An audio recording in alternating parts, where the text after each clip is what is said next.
Well, where can I start? I thought Detroit Mercy came in here with a focus, a resilience about him. I have so much respect for Coach Davis and what he's given to the game of basketball. Final Four, coached in the Final Four. He's a guy that recruited me in college when he was at Indiana. He told me before the game that I broke his heart. So it was one of those good conversations that we had that also, led into the game. And I think he had his team ready to play. There's no doubt about it. They beat us on the rebounds. Those plays that they made, I think they got to 50-50 balls quicker than we did. They did an unbelievable job of cutting down the lead in that first run that we made to start the game. They did a great job. They didn't let us continue to get what we wanted. They tied the game, took the lead. And then late in the first half, I thought our guys focused and refocused and got some things going, which put us up going into the locker room. I think it was close to 10, and then we gave up a three-pointer to Calipari. But they didn't go away, and they didn't go away because they came out in the second half as focused as they were at the beginning of the game, and they made it a point to out-rebound us. They made it a point to find the open man for threes. And I just thought we over-focused on Davis, but I'll continue to over-focus on Davis if he's going to go 5 for 22. And that's one of the things that we had to give up to stop one of the best scorers in the country. Obviously, he leads our conference, and he's second in the country, I believe, in scoring. But we wanted to come in this game and attack the efficiency. You're not necessarily going to stop a guy like that from scoring, but you can make it difficult for him to score. We wanted him to actually have more attempts than points. And if we did that, I thought we were putting ourselves in a situation to win the game, and we did. The player of the game that I gave in the locker room was Jalen Hill. He was very focused. His energy, his passion, his toughness, his communication, his leadership on the court between the lines is something that allowed us to win the game, because there were spurts where we could have went left and right and not been as cohesive, because they did do some things to disrupt our offense. But Jalen was the one that you could hear talking the entire game, and you could hear him on defense in ball screen situations. You could hear him in transition, just talking and pointing, and he would grab guys and put them in huddles to get us organized. And he deserves that. He's worked his behind off. And I thought, obviously they focused on Torrey Patton and Deontay Johnson. Those two guys who played well for us the last game didn't play so well. But that's the strength of our team. We don't know ourselves who's going to lead us in scoring, who's going to lead us in certain categories. And that's the unselfishness that we play with, and that's the unselfishness we take pride in. Could you talk about Penn Jr. and Thomas were mostly guarding Davis? Yes. Penn was really Franklin Penn is one of our toughest defenders. He takes pride in it, and he's the same guy that was very key when we played Youngstown. So having him back healthy is very, very important to our program. It's very important to where we're going because he does do a lot of the dirty work, and he's a tough rebounding guard. So for him, it's him taking on that challenge, and our guys know what Frank can give, and he gave it tonight, and he did a good job. And I thought when he got tired, Kasheem Thomas, did the exact same thing that Franklin Penn started with. So we didn't allow Davis to get started, but I thought our team played great team defense. We followed the scouting report, and we executed on offense. They shot only 30% from the field. Did you do anything different defensively in order to try to? Well, we wanted to contest their shots, without a doubt, without fouling, but they shot 34 threes. And whenever a team shoots 34 threes, you're going to have a lot of long rebounds. I didn't think we were prepared for that, but we contested the shot. I think the percentage would have been lower if we would have held them to one shot, but we didn't, and they ended up, having 20 second chance points. So my credit goes to, obviously, their guys. Chris Brandon had 16, 17 rebounds, 7 on the offensive side, and obviously they rely on Antoine Davis to win ball games. And I thought we did a good job of focusing our defense and playing help. Didn't allow him to get open looks as much, and that was important. You made that big run just before the half. I think it was 10-3. Yep. Take the lead. Could you talk about that? Well, I think that was a crucial point in the game because they had us down. they did some things defensively that allowed us to settle offensively for some jump shots that didn't go in, and it kind of had us stagnant. They went to a 1-3-1 zone, and it kind of disrupted us a little bit until we got our feet underneath us. And that's what's going to happen going forward. Teams going to try to play zone because they know we're in last place when it comes to overall shooting the three. And we don't rely on three-point baskets, but we try to attack the paint and try to win the free throw game. And that's what we did. But that run was very crucial. I thought it gave us confidence going into the second half. It gave certain guys confidence who may have wilted in the first half. It gave us an opportunity to move forward and didn't panic. And I thought that was very important in this game. You talk about AE, I mean, when it gets into the paint, man, he will not be denied. Who was that? AE, Eichelberger. Yeah, Al is, he's a pillar for our program, man. And I put the ball in his hands, and most coaches probably won't draw inbounds 94 feet away from the basket for their center. But Al is a guy that can emotionally handle that pressure. And until our guys continue to get in-game experience, I'm going to continue to believe in Al the way that we have. And he hadn't turned the ball over in those situations, so why would I not? And he's as strong as he could be, and I just thought he got down on himself because he wants to be Mr. Perfect and make all his free throws. But to go 8 for 12, that's huge in the game. And I thought we were able to throw the ball into the post when our offense got stagnant, and he came away with a foul or a basket. Again, that's the importance of Al and what he means to our program, and he does an unbelievable job of acknowledging that and taking that role. Once again, you got somebody new to come into the game. I mean, I know you talk about Franklin Penn. Yeah. 3 offensive boards. I mean, that's pretty huge.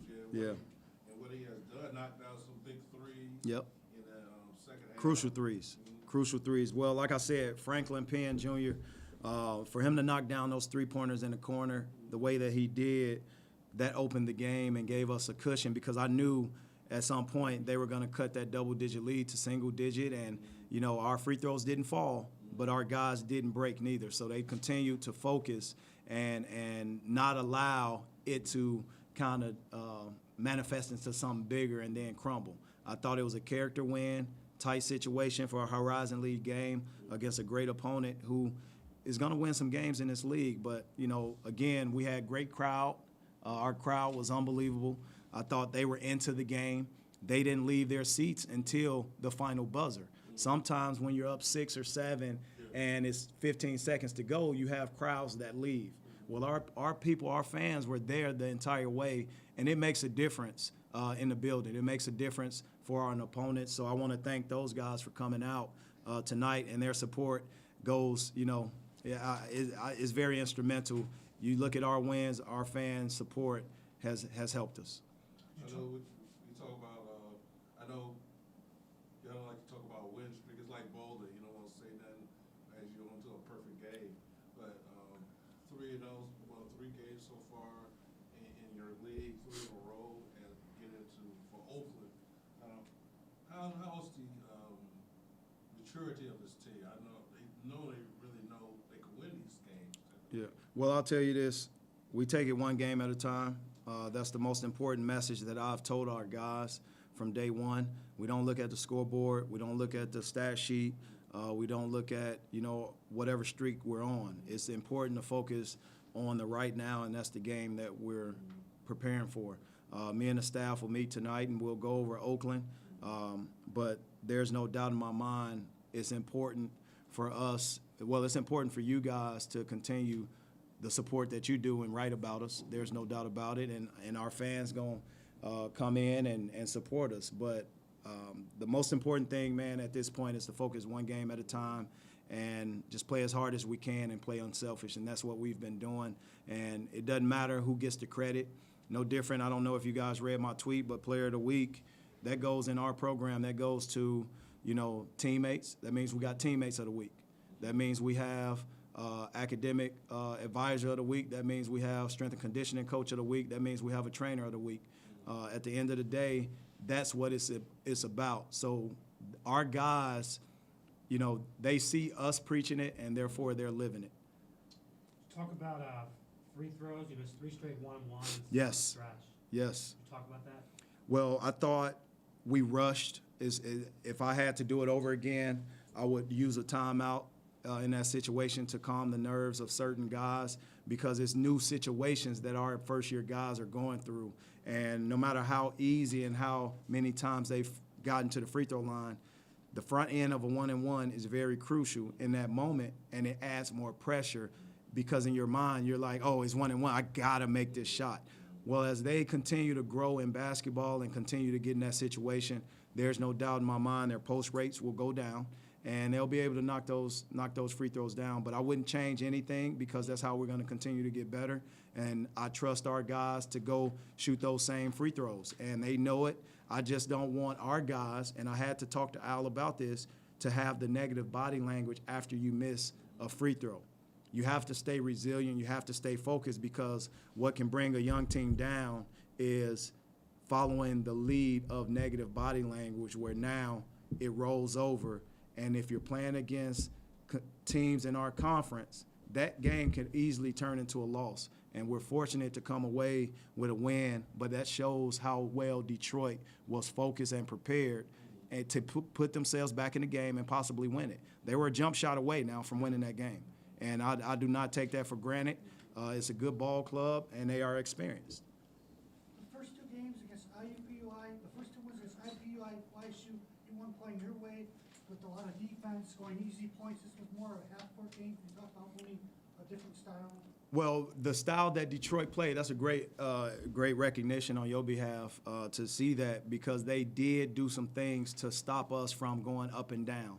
It's looked more like a chess match than a free-flowing basketball game. That's because they took some things away. They made sure they had guys on defense in their zone, and whenever you have a 1-3-1 zone and a 2-3 zone, you try to get your team, you try to get the opponents off balance. And I thought Detroit did a great job. Their staff prepared well, but our guys focused. They focused and didn't allow the course of the game to change our execution percentage. And when you have guys still focused on execution, it goes a long way with our productivity. Do they length on a 1-3-1? Because one guy's 6'7" and one guy's 6'6". I think it's Morris is 6'6". Did that hinder your choice in a 1-3-1? No, we did what we had to do. I just made sure our guys knew whatever play we called, we were going to run it against man or zone. And I think they did a great job. Our team did a great job of understanding that, and whatever they were in, we ran some man sets, but our guys executed. We were still able to shoot a high percentage. We shot 45% from the field. And whenever you can shoot in the high 40s in a change in defense, it shows that your guys are executing. Where did Craig come from? Where did he come from? Craig, what's his background? Well, Craig Baudouin is on the Dean's list. Okay. I'm very proud of that. I'm very proud of how he's handled himself when it comes down to not giving up when no one was recruiting him, and being prepared for this moment and having the confidence that, you know what, is going to work out. He was at home in August, didn't know what he was going to do next. But for him to come here as a junior college transfer, first semester be on the Dean's list, be an unbelievable teammate, and lead the way that he's been leading, it shows that his coaches, his teachers has prepared him for that moment because he didn't give up on himself. But along the way, they taught him something. They taught him to have confidence at all time, and he plays that way. Who was that steal that he did that kind of made it back to a 9-point? He got a steal to the layup. Yeah. The guard. It could have went down there and make it like a 5-point game, but that steal that he had, the layup that he had.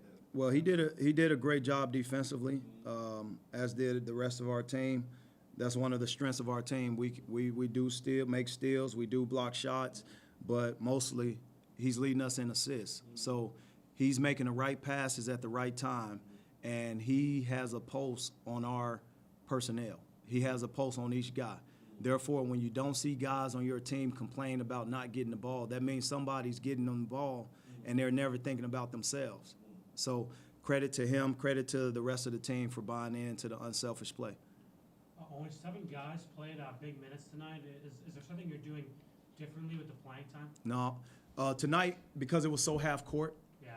it wasn't about, overexerting yourself and things like that, where guys normally would get tired. Guys just wasn't getting tired because sometimes Detroit would walk the ball up. Sometimes they would get back in the zone, and the flow of the game was a little disruptive. You had more whistles throughout the game before time, and then you had some good timeout calls and some execution happening. So whenever you have that, that's the reason why, our numbers in terms of guys, in terms of our depth, we didn't go past that. But still, Deontay Johnson did a good job, and Hugo did a good job with the minutes that they played. Every minute counts. Everybody chipped in, and even the guys that did not play, their energy on the bench was crucial to our success. Anything else? Well, thank you, guys. I want to say thanks to the fans that came out tonight. We appreciate you guys. Go Vikings.